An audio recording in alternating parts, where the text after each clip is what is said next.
Hello and welcome to another Monday Musings. I have Don Monroe here. I'm Mariah, and we're talking about white.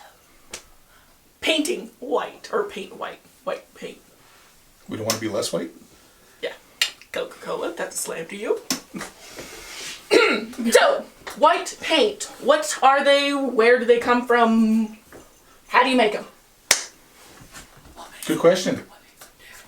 What makes them different? What makes them different? There we go. Okay. Well, white paint's been around forever.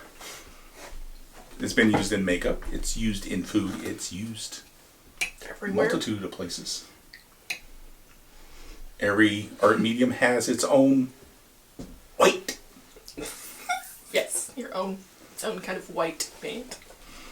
Anyway, so oil painting. I know you specialize in oil painting. We talked about it last week in copyright or artist copyright. Make sure to check that out. Go to the channel, like, subscribe, the whole shebang. But this time we're talking about different kinds of white. So what are the different whites that you have on your palette right here? Here is handmade lead white. Here is commercial flake white, titanium white, flake white replacement, 1980 Gamblin titanium, cool white, buff titanium, and warm white. Okay, so a lot of what you said is kind of gobbledygook, so explain a little bit on each one. Which end do you want to start at? This one. Okay, warm white. This is made by Gamblin. I'm kind of prejudiced. I like Gamblin, as you could probably tell. They make a great product. Ooh, Warm white is not a pure white. It has other colors in it, so it's not as brilliant, it's not as intense. It would be more of I would say, an antique white. Okay. We can look at it in retrospect. This is a tube of Gamblin warm white. It contains titanium white, Hansa yellow, permanent, orange, and zinc white. And it's ground in safflower oil. Okay. So from the label on the tube, I was going to say picture on the tube, but that's not what we want. The label on the tube, it does look yellow. It's off-white. Off-white. It works. Okay, yeah, off-white. We'll go with it. Okay, so now buff white. This is buff titanium. Titanium is actually would be the main pigment. But as you can see, it's almost a tan, if you will. Yeah, it almost looks like it blends into the palette. Yeah, it's quite a bit different. I wouldn't even call it a white. Okay. So being a buff titanium, it's titanium dioxide, alkali refined linseed oil. Interesting. It's a single pigment, but it's tan. Now, just so you know, titanium white is pigment PW6. Must know that. It's very important. And we will go over different kind of pigment numbers and everything later in another video. Okay, so now the next one. So now we proceed into cool white. And it has somewhat of a bluish tone or cast to it. So, as you can see, it's a cool color. So a cool white contains titanium dioxide, phthalo blue, zinc oxide, and safflower oil. Why am I mentioning the oils? We'll find out. Same bat station, same bat time. Okay, now that takes us to here. 1980 titanium white. So why is it called 1980 titanium white? This is Gamblin's white paint. It's a titanium dioxide, PW6, in safflower oil. Okay. The Gamblin 1980 is considered their considered their student grade. And don't let that fool you by any means. Which will be another channel. So then we come in here, we have a Gamblin, what's called a flake white replacement. Okay, what exactly does that mean? It is to mimic the old Masters flake white, which is lead white. As you can see, it kind of sticky. It's a little on the stringy side. If we come over to the 1980, it's more creamy. It's creamy. Okay, it looks more like sour cream. Yeah, exactly. And then we come up here, this is just straight titanium white. So this would be Gamblin's just straight, plain old, everyday titanium white. Okay. Then we have commercially made flake white. Okay, so what is flake white? This is actually real, pure lead paint. This is probably the oldest form of white paint you can find. The Egyptians were using it for everything. And I mean everything. Let your imagination go with that. And then here is lead white. Also a version of flake white. But as you can see, there's a slight difference between this lead white and this lead white. Yeah, the lead white looks almost a grayer. It is. It's a more of a muted down white. Okay. Now this is handmade, which I made myself using the traditional Dutch method, which I'll explain, with lead plates, strictly by hand. Do not try that at home. Yes, it is very dangerous. It's extremely toxic. So unless you know what you're doing, don't. So why do we have so many whites? Yes. It depends on what kind of painter you are. Okie dokie. So, what kind of painter are you? I am more of the lead white, flake white, titanium white person up in here. Okay. I like what the old masters used. If it worked for them, it works for me. So why the lead white as opposed to titanium white? Lead white is more transparent. It acts more of a medium. It takes more pigment to, it takes more lead white to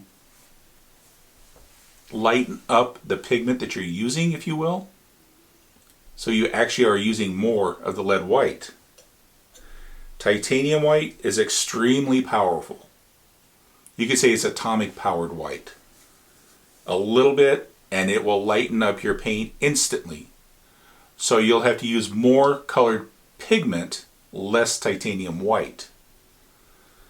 Now with the lead white, it lightens up the pigment without washing it out. So if you have an ultramarine blue, you can actually make it a lighter ultramarine blue with the lead white. With titanium white, it's going to turn almost pastel blue very quickly, almost instantly.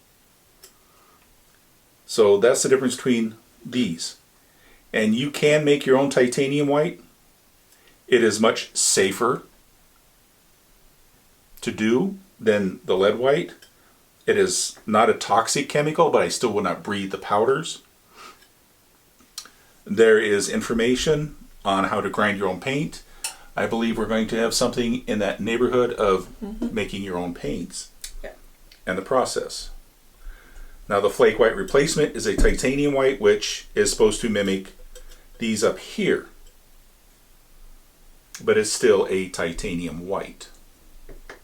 Then the 1980 is a titanium white, which contains a little more fillers as opposed to the regular titanium. And then these other three down here will have other pigments, alterations. Basically, lazy man version of or lazy person's version of a white. If you don't want to make it warm or you don't want to make it cool, you just want to dumb it down, it's already done for you. You just pick it up and apply it. A 5-year-old version. 6.5. 7. 8. Sold. Okay. Anyway, moving on. So we talked about the different kinds of white. So what about glazing? What is that? How is the process? Glazing is actually done with mediums rather than whites. Okay. So glazing is done with solvents, it's done with oils, it's done with painting mediums. Okay. So that could be completely different than to what we're talking about. Can you glaze? Can you glaze with white? Oh, absolutely. Okay. You can glaze with anything. Okay. You can even glaze your eyes over. Ha ha ha ha ha. Very funny. I know I didn't finish it. I'm not going to. Cooper. Pretty Cooper. So, okay. Different type of oils. We come into the different types of oils. All right.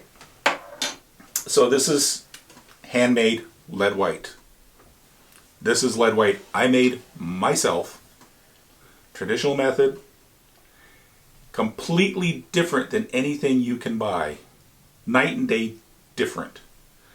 It is ground in safflower oil. Now, as far as oils, you have linseed oil, walnut oil, safflower oil, and there's several other types of oils you can use. But don't go to the grocery store and buy cooking oil. No.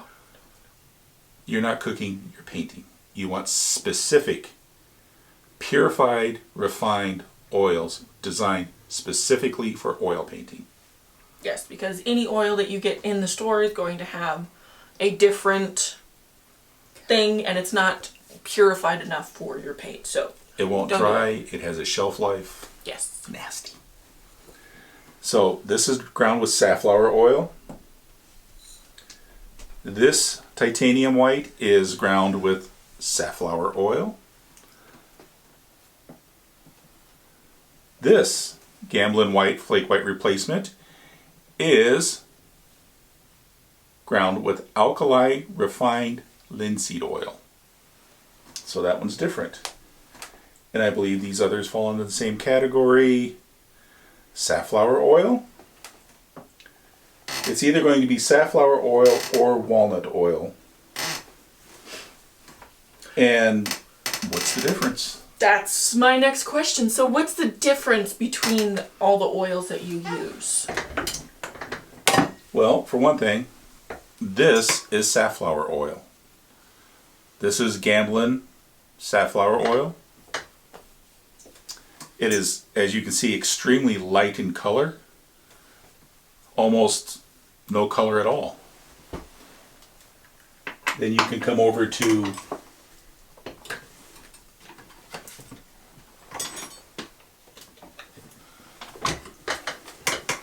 here we have refined linseed oil. It's an amber color, golden.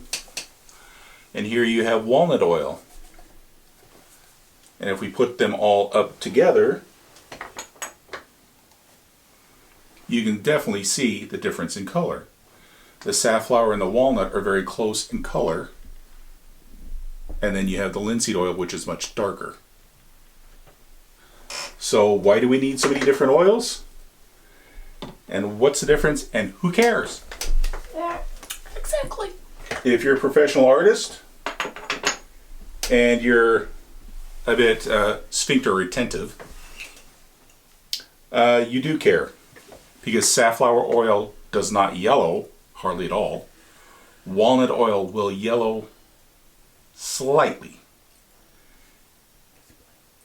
and linseed oil will yellow in a dark room considerably. Now, the oils change color. They get darker with time and age. It's the nature of the beast. You can't get away from it. But with linseed oil, if it is exposed to raw sunlight, it will actually lighten back up from the research I've done. Walnut oil is pretty stable. Safflower oil is stable. And that's not the only reason. There's also what's called film strength. How strong the film of the oil sticks to what you're painting on. And how stable it is. If you look at some of the old masters' paintings, you'll see cracks. Sometimes they're missing pieces of paint. Okay.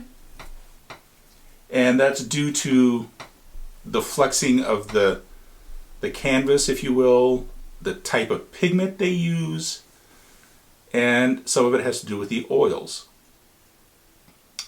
Linseed oil is very strong, very stable, very reliable, been around forever. Walnut oil, it's been around just a little longer. So it's a preference between the two. Safflower oil is a strong film, and they're all three drying oils. Over time they dry. They dry not from evaporation, but from oxygenation. Oxygen. And when they're exposed to oxygen, they dry. They form a leathery type film fairly quickly, and then they slowly cure and cross-link and develop almost a plastic-like texture. That's actually very, very interesting. So, when you paint with it, I see one of your oil paintings back here. I recall you saying that, probably not in this video particularly, but when you're using lead white, it lightens. You want to use it for portraiture because of why? It's extremely important in portraiture. It gives a translucent quality, if you will, to the portrait, to the skin. Because skin is not solid. It's not, it's not this beige color.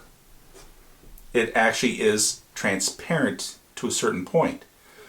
So with the lead white, what happens is the light transfers through the painting, reflects off the surface of the canvas and comes back through and picks up the colors and glows.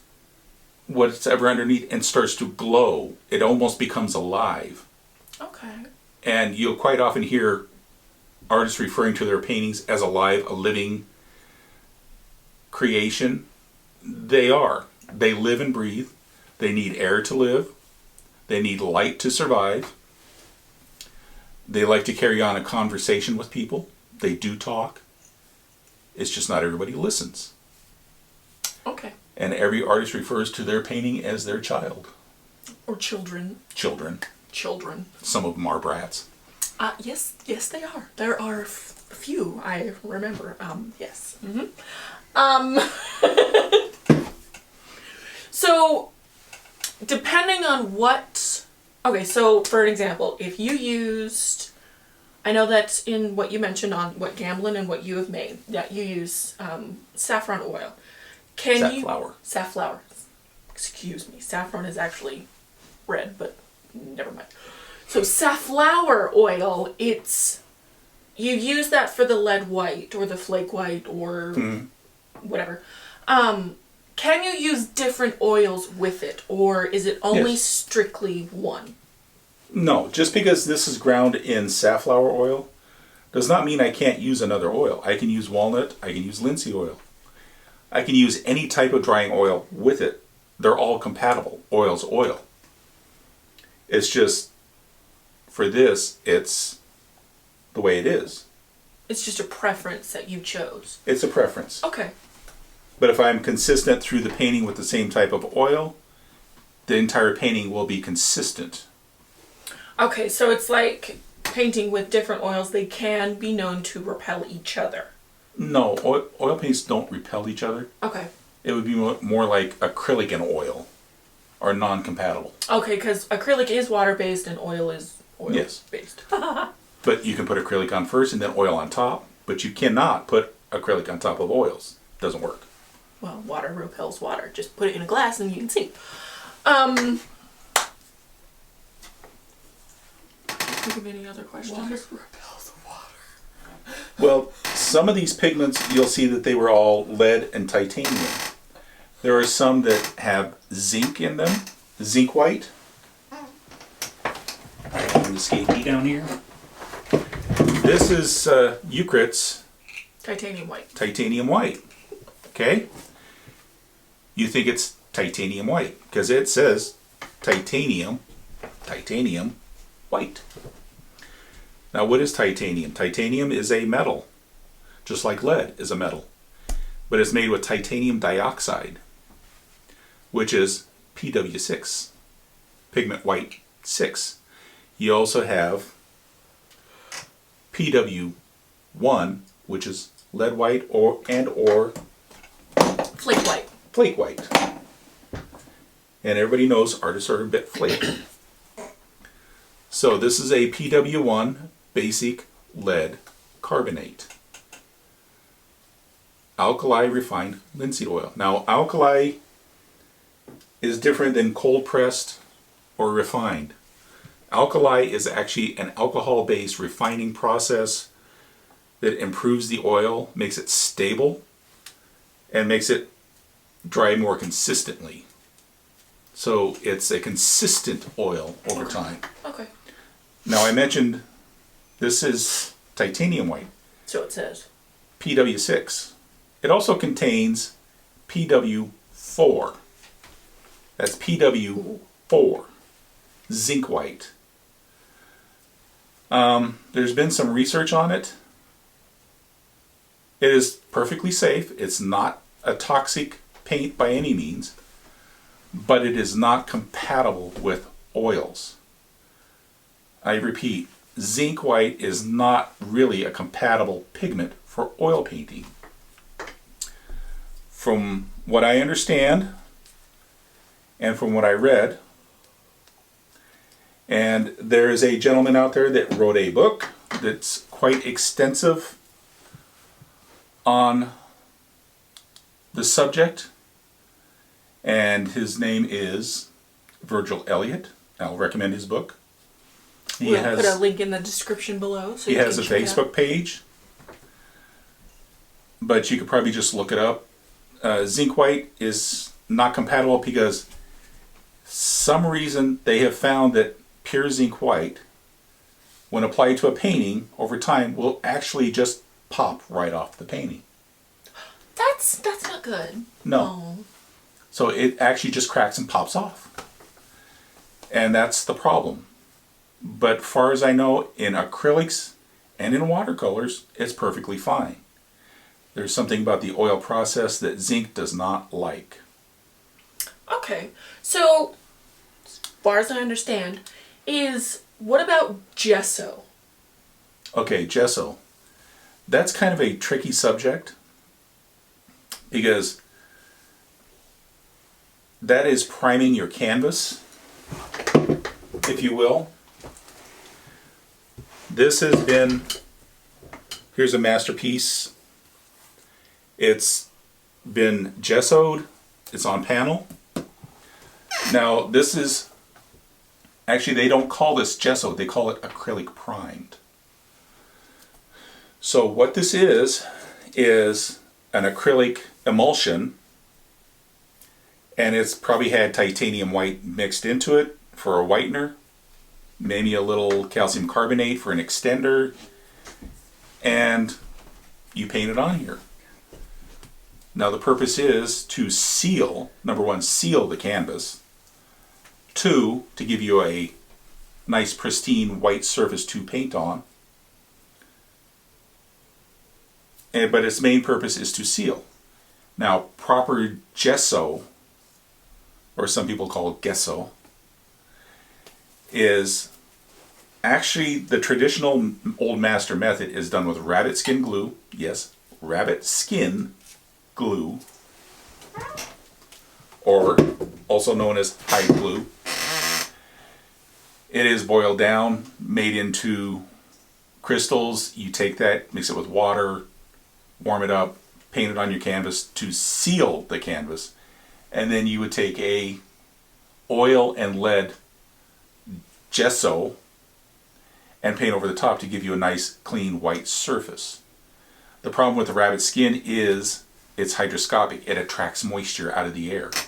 So it expands, it contracts. And then oil doesn't like that. Over time, it starts to crack. And there's the problem. Okay. Now they've come up with other methods using acrylic matte medium, other sealants, sometimes a certain type of glue, a PVA glue. Don't use school glue. It is a specific acid-free archival artist PVA substance. Okay. So definitely do your research first. Yes. So, with knowing that, can you do a gessoing in a different color? And would that make it the white in the painting? Because I know what you said, the light reflecting through the painting, hitting the back and going back through. Normally for portraiture, when you're using lead white. Does the background color change the color of the white going through the painting? It can, and it definitely will. Okay. Now you can add different pigments to your gesso. It's like with an acrylic base, you could put a touch of acrylic paint into it, mix it very lightly. You can mix a little black, gray it down. With oils, you would obviously use an oil paint to change the color. Okay, so that makes a little bit more sense. So, I think that's everything. If you have comments, questions, or concerns, make sure to put them down in the comments below. But otherwise, we will make sure to catch you next time on another Monday Musings. Make sure to like and subscribe, hit that bell notification so you never miss an upload, and we'll catch you later. Bye.